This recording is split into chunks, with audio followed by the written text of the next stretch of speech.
दोस्तों, आज की कहानी है दान की महिमा। बहुत समय पहले एक राजा था। वह अपनी न्यायप्रियता के कारण प्रजा में बहुत लोकप्रिय था। एक बार वह अपने दरबार में बैठा ही था कि अचानक उसके दिमाग में एक सवाल उभरा। सवाल था कि मनुष्य का मरने के बाद क्या होता होगा। इस अज्ञात सवाल के उत्तर को पाने के लिए उस राजा ने अपने दरबार में सभी मंत्रियों आदि से मशवरा किया। सभी लोग राजा की इस जिज्ञासा भरी समस्या से चिंतित हो उठे।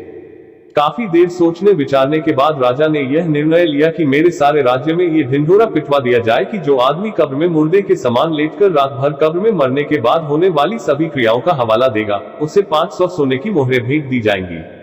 राजा के आदेशानुसार सारे राज्य में उक्त ढिंढोरा पिटवा दिया गया। अब समस्या आई कि अच्छा भला जीवित कौन व्यक्ति मरने को तैयार हो। आखिरकार सारे राज्य में एक ऐसा व्यक्ति इस काम को करने के लिए तैयार हो गया, जो इतना कंजूस था कि वह सुख से खाता पीता सोता नहीं था। उसको राजा के पास पेश किया गया। राजा के आदेशानुसार उसके लिए बढ़िया फूलों से सुसज्जित अर्थी बनाई गई। उसको उस पर लिटाकर बाकायदा श्वेत कफन से ढक दिया गया और उसे कब्रिस्तान ले जाया गया।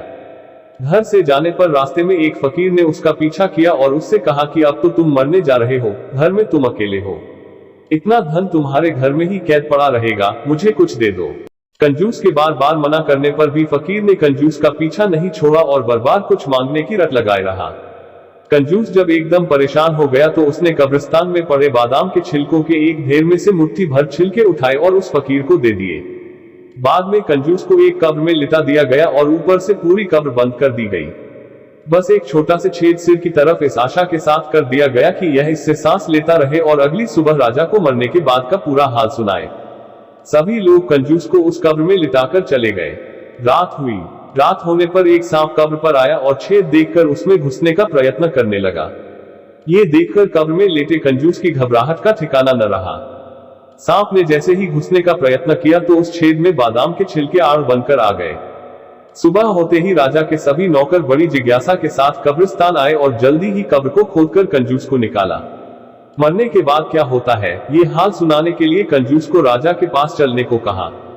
कंजूस ने राजा के नौकरों की बात को थोड़ा भी नहीं सुना। वह पहले अपने घर गया और अपनी तमाम धन संपत्ति को गरीबों में बांट दिया। सब लोग कंजूस की अचानक दान करने की इस दयालुता को देखकर हैरान में पड़ गए।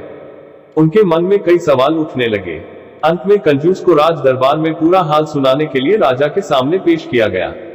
कंजूस ने बीती रात सांप व बादाम के छिलकों के संघर्ष की पूरी कहानी कह सुनाई और कहा, महाराज, मरने के बाद सबसे ज्यादा दान ही काम आता है, अतः दान करना ही सब धर्मों से श्रेष्ठ है।